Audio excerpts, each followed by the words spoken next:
want to give you guys a couple of quick tips about how to lead a discussion with students. We want to make sure that all of the students get a chance to share, not just the loud ones who always have something to say, but the quiet ones too, who are more introverted or don't know what to say, and we want to make sure they have a chance to share.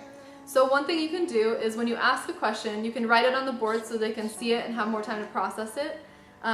You ask the question and then give the students 10 seconds to just think about it themselves, to process the question in their mind, think through what they really think about it, and then ask the students to turn to someone next to them or in a small group of 3 and talk about the question in a small group. They learn the most from the people who are sitting next to them, from their peers. So we want to give them a chance to really process and learn from each other.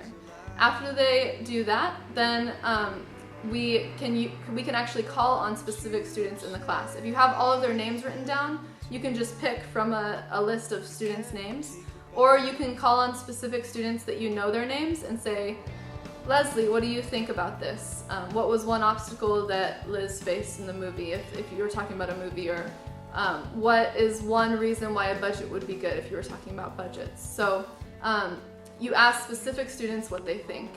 That way students get to learn from each other in a big group, in a small group, and they really get to have time to think through what they think.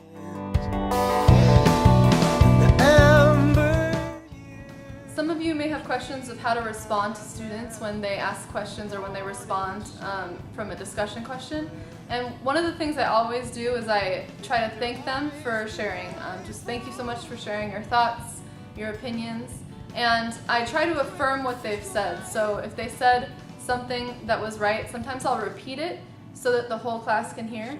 Sometimes if they said a short answer, I'll respond with a follow-up question to help understand more of what they're trying to say. And sometimes if they give a long answer, I'll just say, that's great, thank you so much for sharing, and I might ask if any of the other students agree or disagree or have any other thoughts to add. So those are some ideas for how you can respond to discussion questions.